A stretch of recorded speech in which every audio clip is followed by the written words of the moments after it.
Good morning everyone. Welcome back to our online classes again. In the last class we have completed our fourth lesson of civics.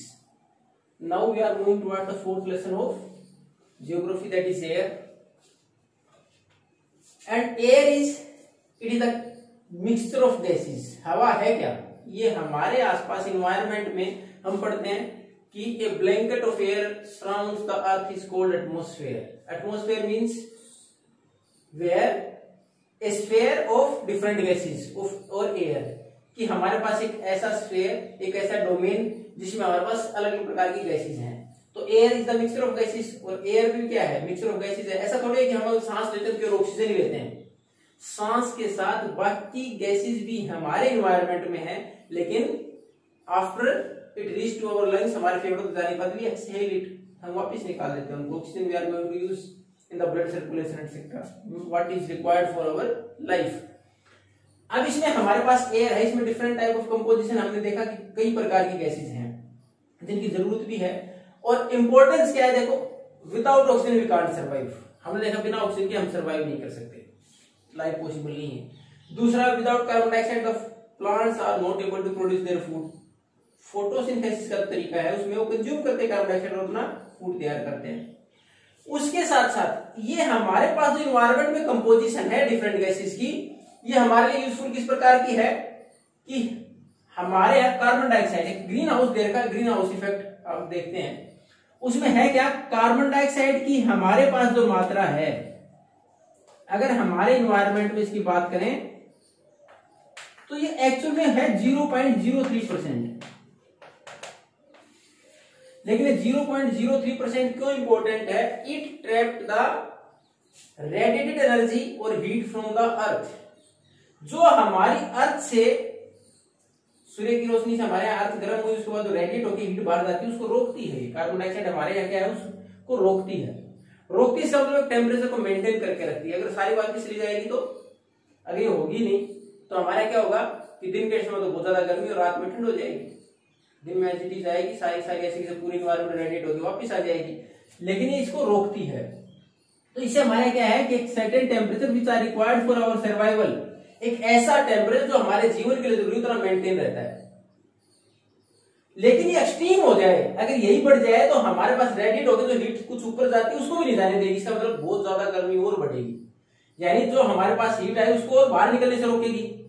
तो उस time के ऊपर तो हमारे गर्मी और ग्लोबल वार्मिंग इसको बोलते हैं. तो इससे हो सकता है हमारे पास जो आइस शीट्स हैं, जो हमारे पास बर्फ जमी रहती है अंटार्कटिक आर्कटिक रीजन में, वो हो सकता है मेल्ट हो जाए और हमारे ओशियंस के आसपास क्या फ्लड्स, बाढ़ आगे तक के इलाके को कवर कर ले, बहुत सारे लोग मारे जाएंगे.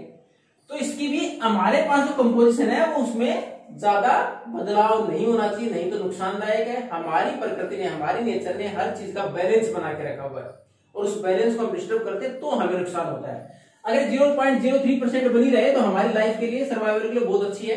जो इन्वायरमेंट में है इट इज सफिशिएंट, पर्याप्त है ये. अगर ये बढ़ती है तो भी नुकसान है. नुकसान कैसे बढ़ेगी? तो ये ग्लोबल वार्मिंग को बढ़ाएगी. ग्लोबल वार्मिंग को मतलब जो हमारे पास जो हीट नीचे आती है सूर्य की, जब रेडिएट होकर वापस आती है तो उसको रोकने का काम करती है. लेकिन इस पूरी अमाउंट को नहीं रोकती, कुछ हमारे पास वापस ले जाती है. लेकिन पूरी अमाउंट को रोक दे, वापस जाने नहीं दे, तो हर तरफ बहुत ज्यादा गर्मी बढ़ जाएगी. दूसरा, हमारे पास एक और गैस है ओजोन. ओजोन गैस है. हम बोलते हैं कि ओजोन लेयर है वो लगातार हमारे पास कम होती जा रही है, और जिसकी वजह से हमारे यहाँ ग्लोबल वार्मिंग बढ़ रही है. एक्चुअली ओजोन लेयर है क्या? It is a layer of gas. ये ओजोन एक गैस है, इसकी एक लेयर है.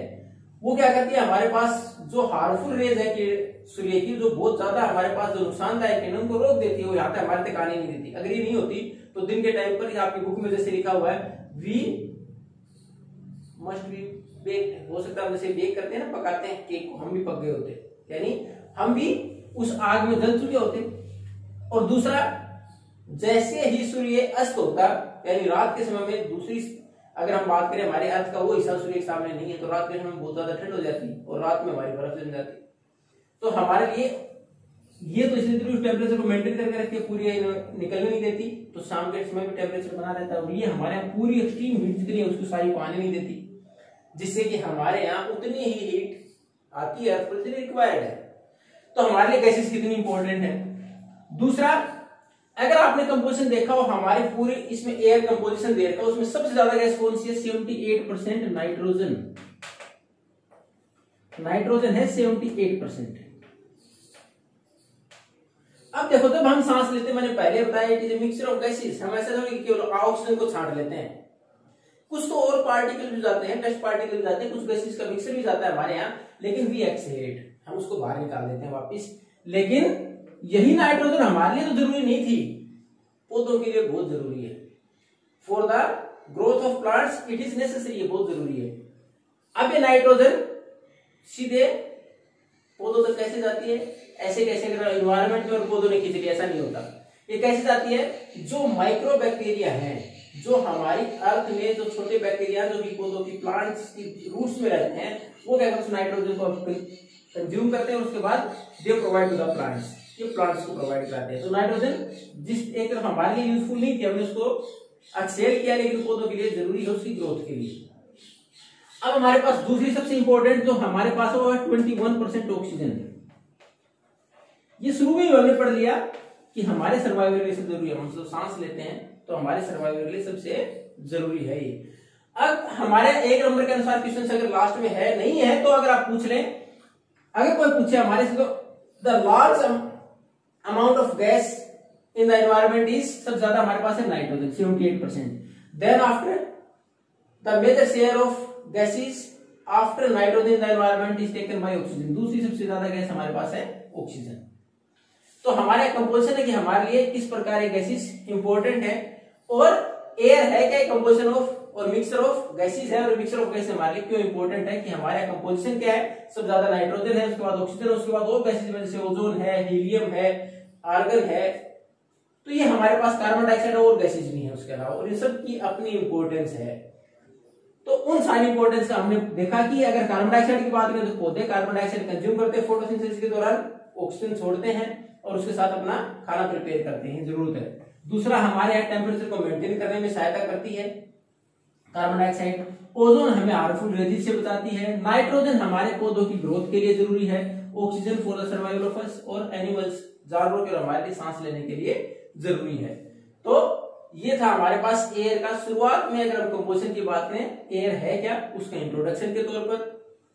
इन the next class we are going to continue with the remaining topic, what are the different gases and what are the uses of these gases and what is the blanket of air that surrounds us, atmosphere. So we are going to continue in the next class. Thank you and a nice day.